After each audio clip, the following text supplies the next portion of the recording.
कस्तूरी तिलकं ललाटपटले वक्षस्थले कौस्तुभम् नासाग्रे वर्मौक्तिकं करतले वेणुकरे कङ्कणम् सर्वांगे हरिचंदनं सुललितं कंठे च मुक्तावली गोपास्त्री परिवेष्टितो विजयते गोपाल चूड़ामणि वसुदेवसुतं देवं कंसचानूरमर्दनं देवकी परमानन्दं कृष्णं वन्दे जगद्गुरुं कृष्णं वन्दे जगद्गुरुम् गुरुर्ब्रह्मा गुरुर्विष्णु गुरुर्देवो महेश्वरः गुरु साक्षात् परब्रह्म तस्मै श्री गुरवे नमः तस्मै श्री गुरवे नमः. Reading from Srimad Bhagavad Mahapuran, we are into the ninth canto, Navam Askand, and we have completed 5 chapters. And today we shall take up the 6th chapter, the lineage of King Ikshvaku, the personality called Mandhata and Sabri Rishi. So what we have stated is that we are now learning about our current Manvantar, the time in which we are living. But Manvantar is such a long period of time. One Manvantar means 30 crores, 67 lakhs, 20,000 years. We cannot even understand 20,000 years, forget about 30 crores, 67 lakhs, and 20,000 years. But that is the duration of one Manvantar. And how many such Manvantars will be there in one day of Brahmaji? 14 such Manvantars. That means one day of Brahmaji itself is equal to 4.32 billion years. That is the time for which the creation will remain. After that, creation will cease partially, not fully, partially. Because the creation doesn't get fully destructed unless Brahmaji completes his 100 years. But now Brahmaji has completed only 50 years. Now is the first day of the 51st year. And in the first day, Brahmaji has completed 6 Manvantars. He is in the 7th Manvantar. And within the 7 Manvantars, 27 Chaturyugis are completed. Now we are in the 28th Chaturyugi. Within the 28th Chaturyugi, Satyug, Dwapar and Treta are completed. Now we are into the Kali Yuga, and Kali Yuga also 5,200 approximate years have passed. That is the current state. And also we should note that in one Manvantar there are 71 Chaturyugis. So it is such a gigantic scale we cannot understand. But with our limited intellect, we are trying to read and learn from Bhagavad Mahapuran under the worship and shelter of our Hari Guru. So unless we become humble in our salutations to Hari, salutations to Guru, we should never expect to progress. So that is why we first invoke Hari Guru, we sing their glories, we take their blessing, and then we start to share.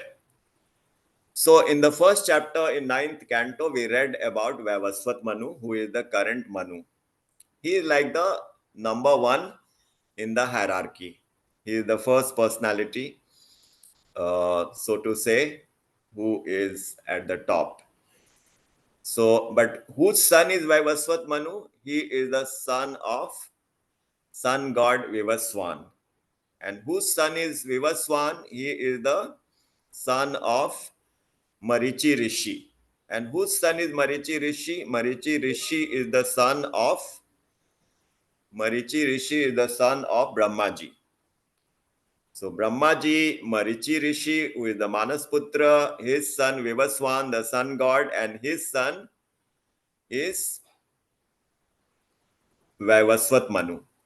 And then Vaivasvat Manu has different sons. One of the sons is King Siddhyumn, who became the female Ela, and then again the male. That story we read. Then we read about other brothers of Siddhyumna, or rather the other sons of Vaivasvat Manu, Prisidra, and other 5 sons.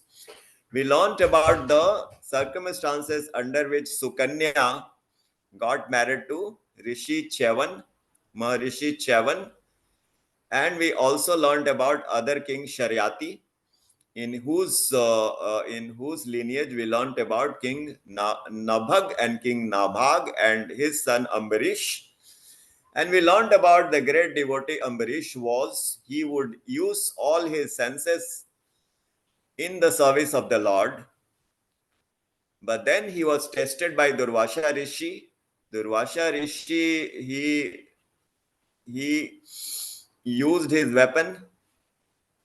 He called this personality who attacked Ambarish Maharaj. But in the process, that was foiled, and Sudarshan Chakra started chasing Durvasha Rishi. Hey, you dare touch my devotee? The Lord throws his Sudarshan Chakra. And how Durvasha Rishi now is running for his life. He goes to all the different personalities. Everybody refuses, saying that this matter belongs to the highest government. We cannot interfere.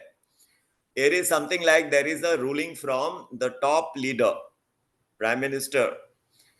Then what the district magistrate will do, what the other minister will do. Nobody can defy the highest minister.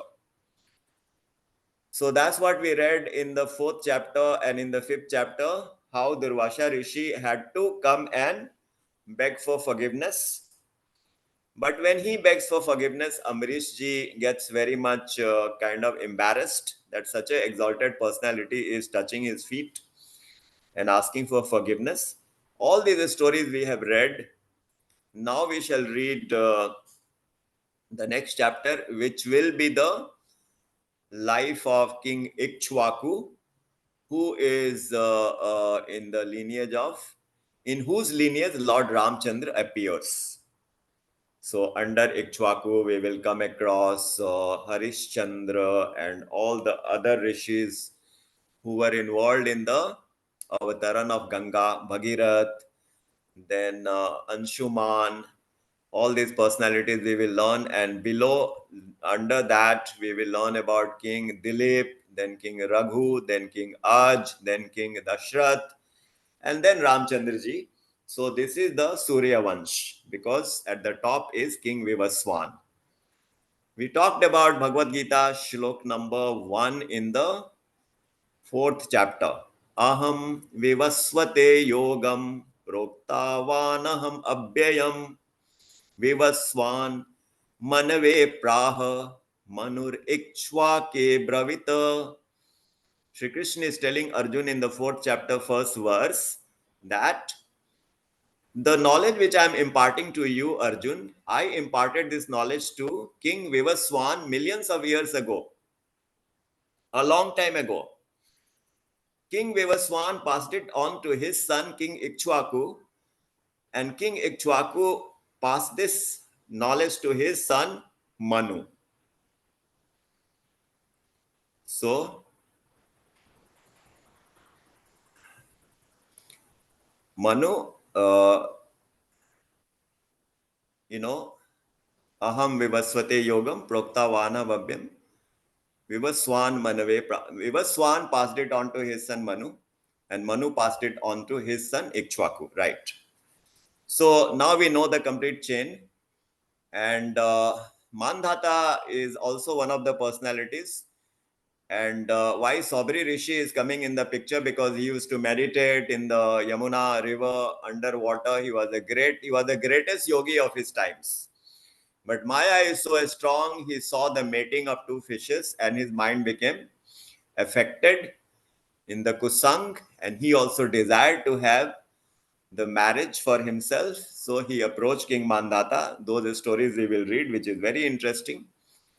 And the other chapters which will appear later is about King Trishanku and Nimi and Chandravansh, other personalities, Jamdagni, Parshura, Yayati, Puru, Dushyant, etc. So now we will concentrate on today's chapter, but before that, let us sing the bhajan. So the bhajan that we have selected today is Hamaro Man Base Yugal Sarkar. So Yugal Sarkar means the Radha Krishna. Yugal means the two, the combination of the two. Actually, Radha is Krishna and Krishna is Radha. Radha is the Hladini Shakti of Krishna, and Hladini Shakti is the most powerful Shakti. Let us understand this way that you are very well educated. You know that your life is eternal because your soul is eternal. But you also know my body is not eternal. I will die after my time is over. So when we look at ourselves, these things become very clear that our soul is eternal. It will never be gone. It will only change the body. It will go from one body to another. If somebody commits suicide, then God punishes that person by not giving him the gross body. So he moves about in the subtle body. Like in the holiday this week, there was the Eid holiday, which is called Hari Raya in Southeast Asia.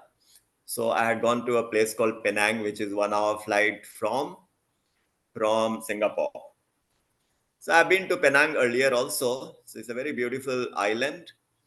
So we go to a place called Penang Hill, which was built by the Britishers 200-300 years ago during East India Company time and all. So Britishers had developed this hill, and there are so many stories that the locals fought with the Britishers, and so many people died. And then Britishers had a good hegemony over the place, and how they would prevent other colonialists to come and settle. So they will have a system of signaling, etc. So if they see a French ship coming or a Spanish or a Portuguese ship coming, they have a system to signal. So in the process, so many people have died. So this person who was our guide has lived there for 40 years or so. So he had many ghostly experiences. So he used to tell me that I'm walking around, because I said I'm very much interested in the ghost stories, so please share. So he said it's like I'm walking and suddenly I'll feel somebody is tapping my shoulder, but I don't see anyone. So that's a ghost. Or you hear the the boot, the sound of the person walking on a boot. So, but there is no one. Or suddenly you see the atmosphere is very quiet, but that particular tree starts shaking as if the wind is blowing. So these were all very ghostly experiences which you are sharing. So ghost is a person who doesn't have a gross body, he only has a subtle body. Like somebody who died very prematurely or somebody committed suicide. So, but we have our gross body also, subtle body also, and of course the causal body. So our soul is eternal, but body is not. What about God's body? God's body is also eternal. God's body is also divine, and God's soul is also divine. There is no difference, so to say. So God is complete bliss, complete truth, complete eternality, complete knowledge. But we are not. Our soul is eternal, but body is not. Plus, we have only little knowledge. Oh, you are a mechanical engineer, so you know a bit about pumps and heat exchangers and pressure vessels and gearboxes and motors, but you don't know much about other subjects. So you only know little about some points. But what is God's position? His knowledge is unlimited. His knowledge is infinite. You ask him any question on mechanical engineering, he will tell you. You ask him anything about computer science, he will tell you. You ask him anything about robotics, he will tell you. He may not believe, but that is the fact. If Krishna happens to visit you and you want to tell him, sir, I'm not understanding this Python uh, programming, can you please help? He will. So Krishna is all knowing. That is the difference between humans, us, and God. So just to summarize what I am trying to say, let us understand God as God. He has eternal life. His knowledge is infinite and his bliss is infinite. He is the ocean of bliss. That is why he is called Sat Chit Anand. Sat refers to the Sandhini Shakti by which he establishes and sustains his personal power. Chit means Sambit Sakti by which he is infinitely knowledgeable. And Anand means Ladini Shakti by which he is the ocean of bliss. Now, in spiritual, everything has a form. So that Hladini Shakti is having the form of Radha. And why Radha is considered the highest? Because isn't bliss the most important factor in our life? Let's say today we become fully knowledgeable and we also become immortal. We live for long. But if we are not happy, then what is the point? That is why Anand is the quintessential feature. It surpasses the knowledge, it surpasses the eternality. So that is why it is called under Anand, Sat and Chit are also included. So with that background knowledge, now we can relish this bhajan. बसे युगल सरकार हमारे मन बसे युगल सरकार हमारे मन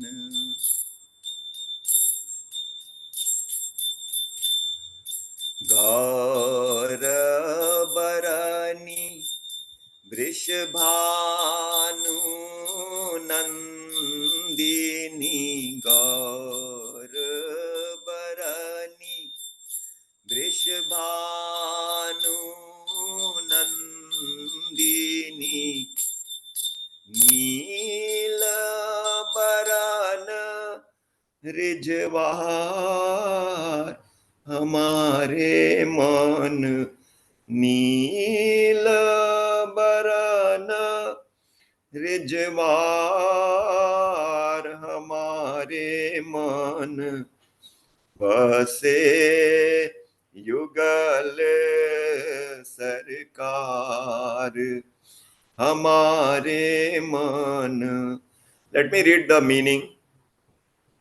Sri Radha and Sri Krishna have made my heart the dwelling place. Sri Radharani is fair of color, whereas Sri Krishna is blue. Arm in arm, they are standing in a beautiful grove. Kishoriji is clad in blue and Thakurji in yellow. Kishoriji is bedecked from head to toe with 16 embellishments, Sola Shringar, and Shyam Sundar is dressed and adorned as an acrobat, Natwar. On the one side, there is beauty, Shyam Sundar, in the heart of adornment, Radha, and on the other is adornment, Radha, in the heart of beauty, Krishna. Says Sri Kripalu, they indeed are the most fortunate who are eternally blessed with the darshan of the divine couple. Garbahi दीने दो उठाड़े गरबाही दीने दो उठाड़े मंजू निकुंज मजार हमारे मन मंजू निकुंज मझार हमारे मन बसे युगल सरकार हमारे मन उत पहिरे नीलांबर सोहती उत पहिरे नीलांबर सोहती इत पीतांबर धार हमारे मन इत पीतांबर धार हमारे मन बसे युगल सरकार हमारे मन उत उत सिंगार मध्य छवि सोहती उत सिंगार मध्य छवि सोहती इत छवि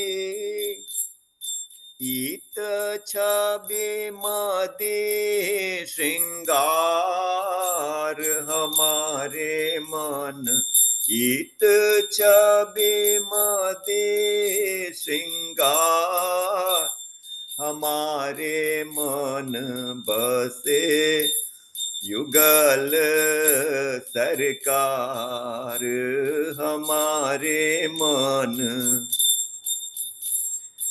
बर भागी कृपालु जी न छीन छीन बर भागी कृपालु जी न छीन छीन जोरी युगल निहार हमारे मन जोरी युगल निहार हमारे मन बसे युगल सरकार हमारे मन बसे युगल सरकार हमारे मन राधे राधे राधे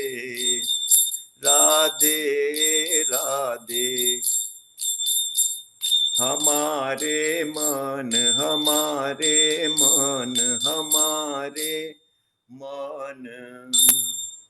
बोलिए श्रीमद सद्गुरु सरकार की जय श्रीमद युगल सरकार की जय जय जय श्री राधे जय जय श्री राधे जय जय Shri Radhe Our koti koti pranam to the lotus feet of Sri Hari and Sri Guru. Our koti koti pranam to Swami Mukundanand ji. My humble pranam to each one of you.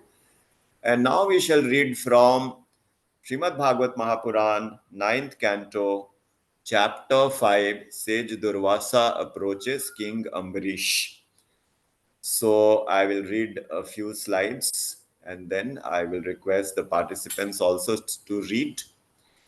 And as I was mentioning, it is such a beautiful knowledge that we cannot become happy by running after the material.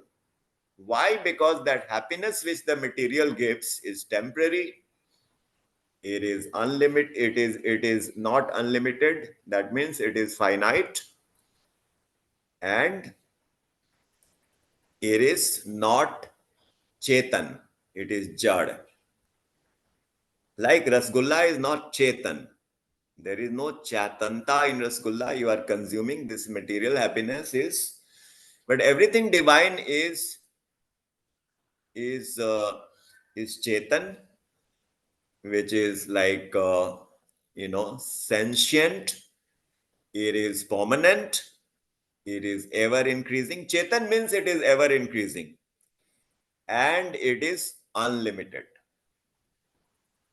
If eating rasgulla gives us 10 units of happiness, the divine happiness is infinite. There is no limit. It is ever increasing. So, who will settle for pleasure or happiness which is temporary? Because after the pleasure is realized, is consummated, the itch still remains. We are still hankering for, a repeat. So we don't want that. We want a permanent solution to our itch, and that is possible only with the divine. So, knowing this, who wouldn't want to go to God? And the association and the method is so simple. Just by remembrance, we can achieve. So, now we understand that Anand Shakti, that itself has become Radharani. So, every emotion is a person also. Like every mantra in the Ved has a personality. Every Upanishad, there is a personality. Every Veda, there is a personality. So, like the Surya is a personality, the moon is a personality. Similarly, the Anand Shakti is a personality. That personality is Radha. And because Anand is such an important aspect for our life, we should go crazy about Radha. But if we go crazy about Krishna, also is good because Radhaji is very happy that this devotee is approaching Krishna, whom I love. Or if somebody is devoted to Mother Radha, Krishna is so happy that this person is devoted to the one whom I also worship. So, how important it is to worship Sri Ram, Sri Krishna, Sri Radha, and all these personalities. But if you are an Ananya Bhakt, you have taken the shelter of the lotus feet of Radha Rani, then no need to worship anyone else. You just worship Radha Krishna, and everyone else is already happy. So, this is the technique we are trying to learn and develop. So, let us read the text. First slide, chapter 5, Canto 9, Sage Durvasa approaches King Ambrish. Sincerely following the Lord's word, repentant Sage Durvasa approached King Ambrish and fell at his lotus feet seeking forgiveness. The humble king was highly embarrassed by seeing the great sage falling at his feet, and with deep compassion for the sage, he, the king, addressed Sudarshan. You are Agni Dev, Surya Dev, Chandra Dev, and lord of other lunar mansions. You are Jal, Vayu, Akash, fire, Prithvi, and also the senses attached to them, that is, taste, smell, touch, sight, and sound. Hail to you, O Sudarshan, the Lord's most beloved, endowed with 1,000 spokes. O destroyer of missiles, give a chance to this glorious Brahmin, sage Durvasa. O protector of the earth, you are Dharma, Satya with a polite Vani speech. Protector of all, you rule over yajnas and also the enjoyer of yajnas. You protect all world and are the soul of the universe. You are the very effulgence of the Supreme Lord. O Sunabha, protector of dharma, words cannot glorify you enough, so I just exclaim, Jai Ho, Sri Sudarshan. Jai Ho, Sri Sudarshan, here you who possesses the transcendental effulgence, protect the three worlds, act with quick speed and ever ready to destroy the adharmi and perform marvelous deeds. Darkness dispels, seeing your effulgence in sun and moon, etc. When the Lord hurls you at the Daityas and Danavas, you cut their bodies while shining brightly. Has a designated Hence the Lord has designated you to shield the world for exterminating the wicked.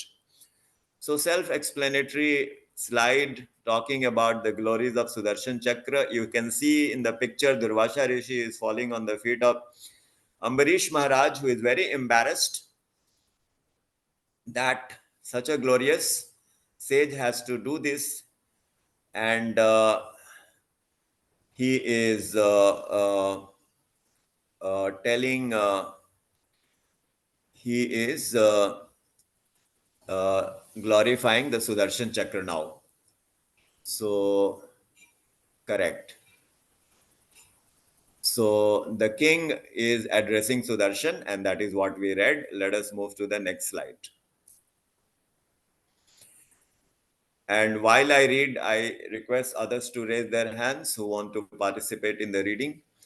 So, number 4, hence, O Sudarshan, I pray to you to grace and favor us to save me and my Kul dynasty from the sin of Brahmahatya, for which I would be instrumental. Reason: if the Brahmins have been duly served, satisfied, respected, and worshipped by our clan, then as a result for the same, I request you to spare this Brahmin, says Durvasa's distress. If we have seen all beings as his Lord's own self, and if the Supreme Lord is happy with us, then may this sage be rid of his trouble. Hearing the king's prayer, Sudarshan visibly calmed and cooled down, bringing relief to Sage Durvasa. The sage said, I have personally witnessed today the glory of the Lord's devotee who thought and prayed for my good despite me having actually wronged you. What else is then left to achieve for a selfless devotee who has installed the Lord in the temple of his heart? By mere hearing the Lord's names wipes out a person's impurities. What else is then left to achieve? O king, you have done a high favor to me by saving my life. Hearing this, the still fasting king first fell at the sage's feet, offering obeisances, and then offered sumptuous meals to the guest, sage Durvasa. The sage was very satisfied with the talks, hospitality, delicious food, and the due respects offered by the king, who always kept the Lord in his mind and assured the king that all celestial ladies, the earth itself, will always sing the king's glory. Requesting the king to have his food, Sage Durvasa then proceeded to Brahmalok. So again, self-explanatory how Sage Durvasa is being relieved by Sudarshan Chakra on the pleadings of King Ambarish. Over to Vijay Bhaiya. Yeah, Hemaditi, I think you raised your hand. You can unmute yourself and read the next slide. Radhe Radhe Rajeshri, Radhe Radhe everyone. Sukdev continues. I took a whole year for this event. Relative time for Sage Durvasa to go up to Brahmalok and refusion and return, wherein King Amrish partially waited for the sage's darshan and served him food first, himself sustaining on water only. Recollecting the sage's plight, assuming to be caused and solved by him, the Lord's special grace, Leela, and also the will of substitute on water for a year, the king acknowledged all this possible only with the Supreme Lord's grace and glory. The king then ate the holy remnants left by Brahma, sage Durvasa. Whew. Abounding with many such virtues, King Amrish worshipped with great devotion the Lord Vasudev, continuing to perform his worldly duties as Karmyog, keeping in mind that even Lord Brahma's position was temporary. At the approached time, he handed over the kingdom to his sons, who have possessed disposition similarly to King Amrish. Retiring to the forest, fixing his mind on Lord Vasudev, he closed his transmigration cycle.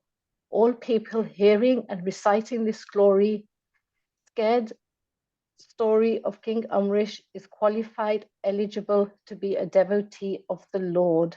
My God. King Amrish, amazing. Right.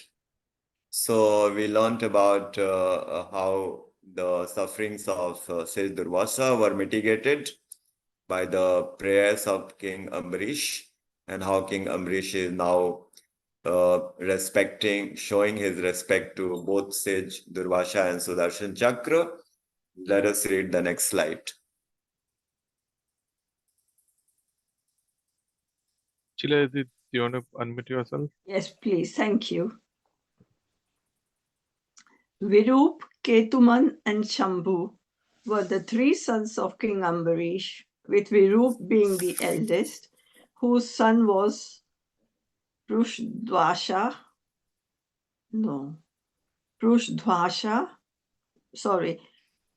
Prushdwaswa, whose son was Rathitara. Having no sons, Rathitara's queen, with the help of sage Angira, and intending to expand Rathitara's dynasty, sage Angira with Rathitara's wife had many sons, who were all bestowed with the Vedic knowledge. Though the sons were born in the Rathitara's dynasty, they were known as Angirases and were foremost among all Rathitaras, blessed with martial qualities of Kshatriya too. Then as Vaivasvat Manu once sneezed, from his nostril of Vaivasvat Manu sprang up a son Ikshvaku. He had 100 sons, with Vituksi, Nimi, and Dandak being the eldest. The other 25 sons ruled on the eastern side of Aryavrat and between the Vindhyas and the Himalayan range. Other 25 ruled over the western region, remaining others over the north and south regions. The eldest three ruled over the central region. Once during a Shraddh ceremony, Ikshvaku asked his son Vikuksi to get some flesh to offer to the mains to the Pitras. Accordingly, Vikuksi hunted the select animals in the forest for their flesh to be used in the ceremony. Right. So here we read that Vaivasvat ji once sneezed, and from that sneezing from the nostrils of Vaivasvat Manu, a personality emerged, that is son Ikshvaku. And Ikshvaku had 100 sons. The eldest was Dandak, and the other 25 sons, they ruled between Vindhyas and Himalayan, which is called Aryavrat, and the 25 in the western, the eldest three over the central. And now we hear about how Vikukshi was asked by his father Ikshvaku to get some flesh for this. But I think Vijay Bhaiya has put a nice lineage chart. So if we can, is it possible to enlarge that and just show the ancestry, right? Okay. So if you now see the top, Vaivasvat Manu, who is also known as AKA Shraddha Dev, and and he is the current Manu, and his son is Sudyumna, right? So I'm not sure why Sudyumna is written there, but anyway, we can ignore that. Vaivasvat Manu, wife Shraddha, he has the children called Nabhag, Saryati, Ikshvaku, Nriga, Ila, and 6 other sons. So we are focusing on that ancestry. Now under Nabhag, you can see Nabhag, and under Nabhag, you can see Ambarish Maharaj. So that is one son's family. The other son's family is Saryati, who has 2 children, Sukanya, and 2 other sons, 3 children. Sukanya is married to Chavan Rishi, we learnt. And the other 2 sons, that lineage has Artha, Revat, Kakudmi, Revati. So this also we read, Kakudmi's daughter is Revati, who got married to Lord Balram. And there are other 99 sons. Now you come to Ikshvaku. So Ikshvaku has one son called Nimi. And the churning of Nimi's body, perhaps Janak was born. And that Janak is not Sita's father, he is another personality. And then he has many other descendants. And his son is Shiradhwaja. He is the one Janak that we know, that is Sita's father. And then Sita was born from Janak ji. So sometimes the names get repeated. The grandfather's name is also Janak, the grandson's name is also Janak. So that seems to be the case. So this is the dynasty of Nimi. But if you go to the dynasty of, the other side, Ikshvaku. Then you come to Harishchandra, his son Rohit, his son Sagar, his son Anshuman, his son Dilip, then Bhagirath, then again many descendants, then Khatwang, then many descendants, and then Dashrath, who has the son Lakshman and Lord Ram and other sons. So this is the snippet of the dynasty. Thank you. Thanks for all these wonderful slides which you prepare. Now we move to the next slide. Anyone else wants to read? Yeah, probably I'll do this and then. Yeah, please go ahead. As he was fatigued and hungry too, he roasted and ate the flesh of a hare. When the Kulguru sage Vasishta was offered the other flesh for the ceremony, the Kulguru then perceived that the purity of the flesh offering was compromised, with it already been eaten. When Ikshvaku was told about this, he angrily exiled Bhikkhussu from the country. Later, Ikshvaku was guided by Acharya Vasishta on the knowledge and the path of God realization. Eventually, Ikshvaku attained his goal. With Ikshvaku no more a ruler was necessary to rule the kingdom. So Bhikkhupsi returned back, became a great devotee of Srihari, and was also called as Shashad, hair eater. He had a son. He has a son named Puranjaya, aka Indravaha Akka Kakustha. In those times, there was a fierce war between Devtas and Daityas, which nearly extinguished the entire creation. So the brave Puranjaya, and on appeal from the Devtas, assisted the Devtas in the fight with the Asuras. Indradev then assumed the form of very gigantic bull, on specially being requested by Puranjaya to ride on, and also approved from Lord Vishnu, the soul of the universe. Hence, riding this bull, sitting on its hump, Puranjaya is also called as Indravaha, Indra's vehicle, and Kakustha, which is something called bull hump. Puranjaya charged up with the strength from the most ancient person, Lord Vishnu, protected by an armor carrying celestial bows and arrows, easily slayed and defeated the Daityas, pushing them back to the netherworld, and took and handed over to Indradev the city in the west. So, very fascinating story about King Ikshvaku and how he got angry with his son, who is Vikukchi, because he ate the hare meat which he had hunted. And Acharya Vashisht, he realized that this is not the pure offering. All these very mystical stories we are reading. And when Ikshvaku passed, then the ruler was necessary for the kingdom. So Vikukchi had come back, and he also became a great devotee of Sri Hari. Because he had eaten the hare, he was called Shashad. So he had a son named Puranjay, also called Indravaha or Kakustha. So a lot of names and the progenies, but let us concentrate on the main personalities and move on to the next slide. Yes, please. Right. Ananya, I think she raised her hand. Probably. Yeah, I can read this. Puranjaya's son was Anina, whose son was Prithvi, whose son was Vishwarandi, whose son was Chandra, whose son was Yuvanshva, whose son was Shabast, who built the city Shabasti, whose son was Prudhashva. Yuvanshva also had Kubalyashva as his son, whose 21,000 sons.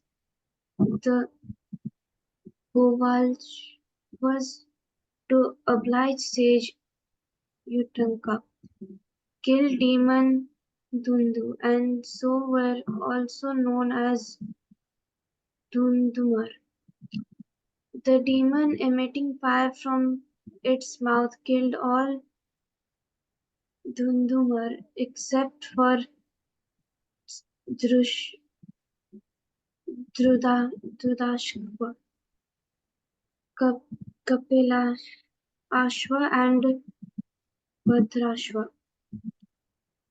Drudashva had a son Harashva, whose son was Nikumbha, whose son was Bruhanshva, whose son was Krushvashva, whose son was Senajit, whose son was Yuvanshva.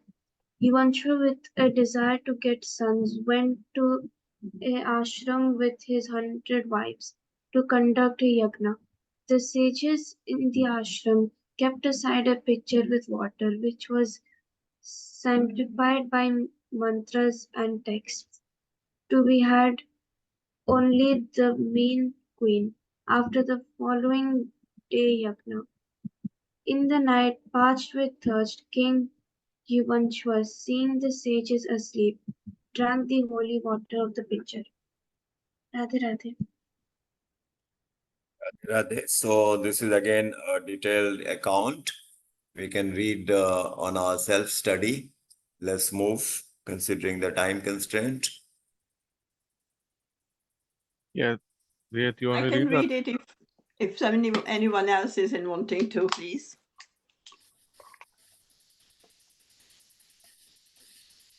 Go ahead, Riddhi. Okay, sorry. The water was so much blessed and sanctified that the person who drank the water was qualified to bear a male child. The sages, having now got to know what had transpired from the king, accepted it as God's will and providence. Hail the Almighty Lord, his strength and the power of destiny. As destined, Yuvanashva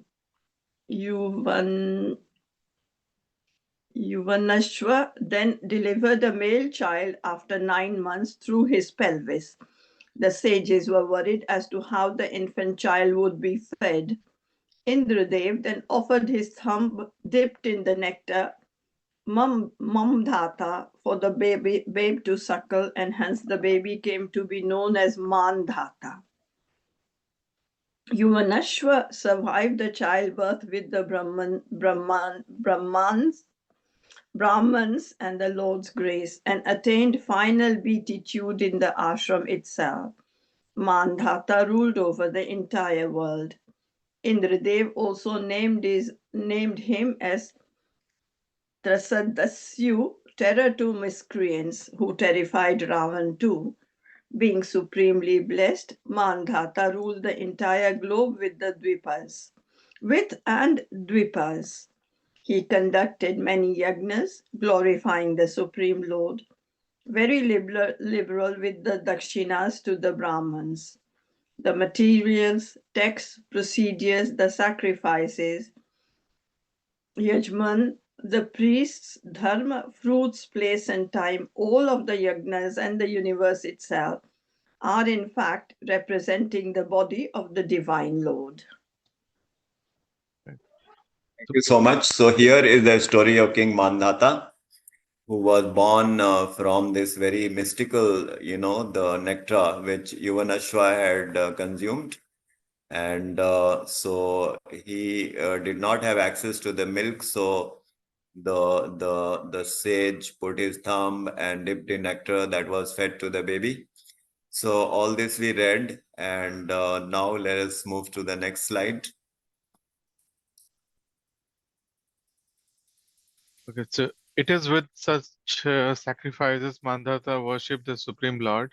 Mandhata, Yuvanashva's son, ruled over the place covering the eastern horizon, sunrise to the western sunset horizon. He married Shashavindu's daughter, Vindumati, and they had 3 sons, Purukutsa, Ambarisha, and mystic Muchukunda.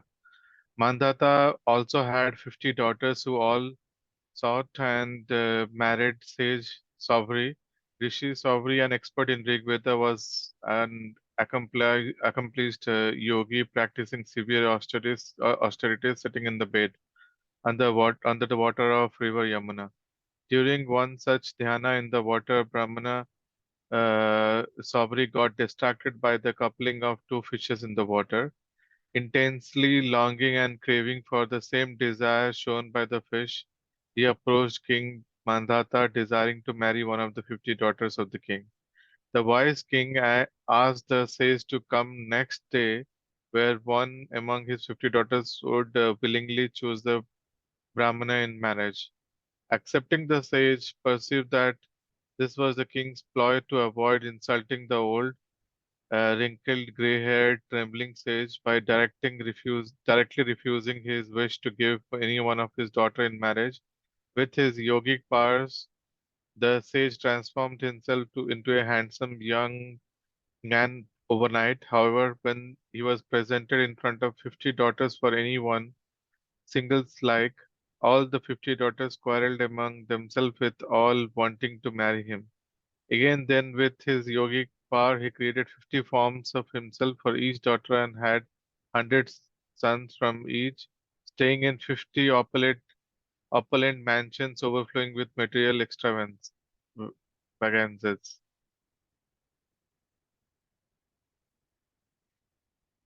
So here we read further about King Mandhata, and he has 50 daughters and 3 sons. He was married to Bindumati, Shashabindu's daughter. The names of the 3 sons are Purukutsa, Ambarish, and Mystic Muchukund. We will read about Muchkund in the later chapters. Very interesting story. Ambarish we already read. And then we read about the great prowess Sabri has. He can sit in the Yamuna river like you see in the meditation. And then he could meditate. But once he saw the coupling of the fishes and how he got distracted, that is story we read in the last paragraph. Let's see if we have one more slide. This is the last one. One more. Yeah. King Man. Okay, let me Okay. read this one and we can finish. King Mandhata, who himself ruled over the globe with 7 dweep, was amazed seeing the grandeur and no longer considered himself to be the only monarch. Fully attached to worldly life and satisfying his sense objects, says Sabri felt miserable inside and never felt satisfied, just as some drops of butter would hardly satisfy a fire. Deeply contemplating one day at the turn of events, the sage rued, "Oh, what a fall for me! With all my knowledge of the Vedas and years of sincere and severe practice austerities, I let it all flicker away in just a moment of weakness. All got swept away in a flash of seeing close association of aquatic creatures underwater. A person seeking liberation must necessarily contemplate over the result of worldly life of others and shun the same with a firm control of his mind. Preferring seclusion over companionship, one should keep the Lord alone in his mind perpetually and befriend devotees alone if at all companionship is desired. I was a happy single recluse ascetic till recently, and due to the company friendship of fish in the water, now I have 50 forms. With marriage, then another 5,000 with children. I let my judgment obscure with infatuation, and I am constantly seeking, striving to satisfy and maintain my never-ending desires to maintain my duties as husband and father. Later, eventually disgusted with himself, he accompanied with his wives, renounced worldly life and retired to the forest. Practicing severe austerities, he could then master himself and attain final beatitude. His wives also observing and practicing the same achieved liberation. So the story of King Sabri is very fascinating. How a moment of kusang can change our life so much. He was such a great yogi, the greatest yogi of his times. He could expand himself into 50 persons. You can imagine how powerful he was. He could build 50 palaces for his 50 queens, and he could produce 100 children from each of his queens. But this Shabriji is telling at the end of all this, after he married the 50 daughters and he had 5,000 children and grandchildren, once he passed by the same spot where he used to meditate, so he said a very powerful statement: "Aho imam pashyate me vinasham." Oh, the people of the world, look at me, Sabri, who used to sit in this meditation, severe meditation, but how one moment of kusang led to his downfall. So you also get alert. This was his message. And now I think we will quickly read the takeaway slide and then open up for the discussion. So the takeaway slide is Cheto Darpan Marjanam Bhavamaha Davagni Nirvapanam Shreya Kairab Chandrika Vitaranam Vidyavadhu Jivanam Anandam Buddhivardhanam Pratipadam Purnamrita Swadanam Sarvatmastapanam Param Vijayate Shri Krishna Sankirtanam. Glory to the Shri Krishna Sankirtan, which cleanses the heart of all the dust accumulated for years and extinguishes the fire of conditional life of repeated birth and death. The Sankirtan, this Sankirtan movement is a prime benediction for humanity at large because it spreads the rays of the benediction moon. It is the life of all transcendental knowledge. It increases the ocean of transcendental bliss and it enables us to fully taste the nectar for which we are always anxious. So today we have taken a long time because there were many texts. So let us now open up, Vijay Bhaiya, to the participants if quickly they have something to share. But thanks everyone, and thank you so much, Priya, for walking us through all the the text and also explaining us about the potencies of Supreme Lord. With that, I know we have taken so much of time. Do we have any questions or any feedback or anything you want to ask from today's topic? You can raise your hand and unmute yourself.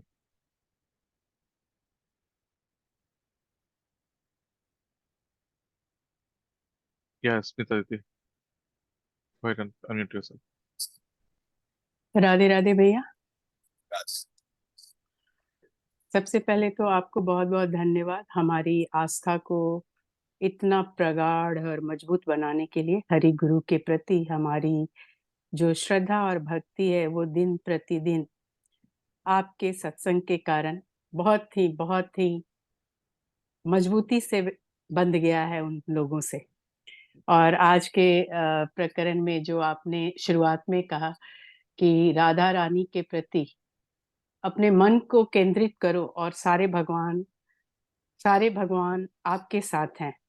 कहने का मतलब जो हम लोग कभी शिव जी का, कभी किसी और भगवान का, कभी हनुमान जी का, कभी सरस्वती माँ का, कभी दुर्गा माँ का, अलग अलग टाइम में, महीनों में पूजा पाठ करते रहते थे, तो अब मन एक जगह केंद्रित होने लगा है। ये लगता है कि हाँ, कृष्ण भगवान का स्मरण, उनका गुणगान, उनका श्रवण, उनकी बातों से, उनकी कथाओं को करके आत्मसंतुष्टि उतनी ही मिलती है या शायद उससे ज्यादा मिलती है जब हम अलग अलग भगवान का स्मरण अलग अलग अवसरों पे कर रहे होते थे। तो एक तरह से कह सकते हैं कि अगर आपका ध्यान किसी एक बिंदु पे केंद्रित हो जाता है तो आपको और भी सुख ज्यादा मिल रहा है।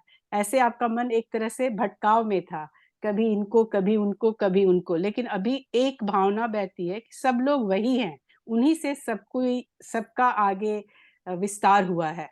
तो हरि और गुरु में आस्था का बढ़ना और साथ ही साथ मन का एक भगवान, एक देवता के प्रति इतना ज्यादा समर्पण, ये दोनों मिला के बहुत बड़ा प्रभाव है हमारे जीवन में। भैया बहुत बहुत धन्यवाद। हमारा इस तरह से आप एक प्रेरक बातों को, कहते हैं ना कि फल में से सब कुछ निचोड़ कर, जो भी अपना अनुभव है आपका, और आप एक सांसारिक व्यक्ति होने के साथ इन सभी कथाओं को बोलते, कहते, सुनते, जीवन में जीते हुए उसका जो निचोड़, उसका जो रस हमारे सामने रेडीमेड समझो कि प्रस्तुत कर देते हो इन कहानियों के विस्तार के साथ, वो बहुत ही प्रभावकारी है, बहुत ही आनंदपूर्ण है। और दूसरी बात, आपका जो लैंग्वेज के ऊपर जो कंट्रोल है, चाहे वो हिंदी हो, संस्कृत हो और सबसे ज्यादा इंग्लिश में, इतना इफेक्टिवली आप उन बातों को रखते हैं कि आज तक जो नहीं हुआ था, इतना जुड़ाव नहीं हुआ था भागवतम और भगवान कृष्णा में हमारा, वो बहुत ही बहुत ही सुंदर उसका रूप सामने आ रहा है। और भगवान से यही उम्मीद है कि आपको ये काम उन्होंने दिया है कि कृपालु जी की हर एक बातों के प्रति अब ध्यान इतना ज्यादा जाता है कि पूछिए मत। उसमें एक छोटा सा प्रश्न है, शायद मैं टाइम ज्यादा ले रही हूँ, बट मैं शॉर्टकट में अपना प्रश्न भैया के सामने रखती हूँ। इधर कुछ दिनों से आप जो कृपालु जी महाराज हमारे गुरु जो हैं, उनका कुछ ऐसा भजन का टुकड़ा रखते हैं जिसमें हमेशा कृपालु जी महाराज जी बोलते हैं कि भगवान के सामने रो। हो सकता है उस रोने से उनका मतलब सिर्फ रोना नहीं है, मतलब असीम श्रद्धा, असीम अधिकार दिखाने से रिलेटेड हो। तो मुझे ये लगता है कि मैं यूं ही खुश हूं, मैं उनको बार बार धन्यवाद दे रही हूँ भगवान को कि अरे आपने तो जो भी स्थिति में हमें आज रखा है वो आपकी कृपा है, वो आपका श्रेय है। और बस आपसे यही उम्मीद करते हैं कि ये आनंद आप हमेशा बनाए रखना। तो वहां क्या हमारे लिए वो रोने वाला जो चरम सीमा है, वहां पे पहुंचना क्या जरूरी है, या कृपालु जी का रोने से भगवान के प्रति क्या मतलब है, वो मैं जानना चाहती हूँ। बहुत ही मार्मिक प्रश्न है। मेरे मेरे भी गला रूंध रहे हैं, क्योंकि आपने ऐसी ऐसी इन इन चुने शब्दों का प्रयोग किया और आपने मेरी हौसला इतनी बढ़ाने की कोशिश की, इसके लिए मैं आजीवन अनुग्रहित रहूंगा। क्योंकि कभी कभी हमें काफी कुछ झेलना पड़ता है और इंसान टूटने लगता है। तो इस तरह की ये मिराकल ही मुझे लगता है कि भगवान ने आपके मुख से ऐसे शब्दों का चयन करवाया, जिससे मुझे काफी कुछ सीखने को मिल रहा है, बल मिल रहा है। तो सबसे पहले तो आपको आपके शब्दों के लिए और आपको मेरे प्रति आपकी जो भावना बनी और आप में जो भगवान के प्रति प्रेम बढ़ा, वो उसका श्रेय देने के लिए आपको कोटि कोटि नमन। क्योंकि मैं अपने को उस लेवल पर नहीं पाता हूं, लेकिन फिर भी आपने अपनी तरफ से इतना कुछ कहा। दूसरा प्रश्न कि आंसू का क्या अहमियत है, तो हमने अपने जीवन में भी देखा होगा कि जब कुछ मार्मिक क्षण होते हैं, खासकर स्त्रियों के साथ तो बहुत ही आंखों से आंसू निकल आते हैं। जैसे आपने बच्चों के प्रति आपका प्रेम जब उमड़ता है, चाहे खुशी के क्षण हो या विरह का क्षण हो, आपका पुत्र या पुत्री कई दिनों से हॉस्टल में है, नहीं मिले हैं, तो आप उनको याद करके हो सकता है आपकी आंखों में आंसू आ जाएं। या जब वो मिला 2 महीना बाद, तो आप उससे चिपटते हैं और आपकी आंखों में आंसू आते हैं। तो ये आंसू क्यों आते हैं, ये इसका जवाब मुझे आप देंगे तो शायद आप बोलेंगे कि ये प्रेम की अनुभूति है, ये प्रेम का ही एक्सप्रेशन है। तो प्रेम जब उमड़ता है अंदर में, या तो विरह का प्रेम हो या मिलन का प्रेम हो, दोनों में ही आंसू झलक जाते हैं। तो जब हम अपने बच्चों और अपने परिजनों के प्रति इस तरह की श्रद्धा रखते हैं, तो क्या भगवान के प्रति हमें आंसू नहीं आनी चाहिए? क्योंकि भगवान से तो हमारा प्रेम सबसे ज्यादा होना चाहिए, विरह में भी और मिलन में भी। तो वही आंसू की अहमियत है। और इसीलिए महाराज जी कहते हैं कि आंसू टेस्ट बन जाती है, कि हमारे आंसू छलके क्या इस भजन को सुनकर, भगवान के इस प्रसंग को सुनकर, उनकी भक्त वत्सलता के बारे में सुनकर, उनकी लीलाओं के बारे में सुनकर। जी, मेरी गला बहुत अभी रूंध रहा है, आवाज भी नहीं आ रही है, लेकिन शायद मैं अपनी बात को कुछ हद तक आपके समक्ष रखने की कोशिश की है। जी भैया, Radhe Radhe, thank you so much. So I भैया think हमेशा की तरह बहुत बहुत अनुग्रहित हूँ मैं, और हजारों हजारों लाखों कोटि कोटि नमन। और बहुत सारा क्या बोलते हैं कि आप इतना टाइम व्यतीत करते हैं इन सबको प्रिपेयर करने में, स्लाइड्स को प्रिपेयर करने में। बहुत धन्यवाद, अति अति अति धन्यवाद। Radhe Radhe. Thank you so much. और मेरे पास शब्द भी नहीं है और अब मैं विजय भैया को बोलता हूँ कि कार्यक्रम को समापन की ओर ले जाएं. Sorry, we got a bit distracted, but basically what I was trying to say to Smita ji that tears are the most important for Sri Maharaj ji. Tears are the most important for the Lord. Some people say to Maharaj ji that Maharaj ji, you come to Punjab so not so often, but you go to Orissa so many times. You know, Maharaj ji's favorite place was Orissa. So Maharaj ji said that in Punjab I am treated with lots of flowers. लोग मुझे, you know, पुष्पों की माला पहनाते हैं. They offer me the flower garlands. But in Orissa, they give me the garlands of tears. So tears are the expression of love, either in separation or in union. That is why tears are so glorious. That is why tears are so important. Thank you so much. Over to Vijay Bhaiya. Thank you so much, everyone, for all the questions and the Rajesh Bhaiya for explaining it so nicely. So with बोलिए श्रीमद सतगुरु सरकार की Okay. जय. जय श्रीमद युगल सरकार की जय. जय जय जय श्री राधे. राधे जय जय जय जय श्री राधे. राधे जय जय श्री श्री राधे. Radhe uh, Radhe Radhe everyone Radhe Radhe.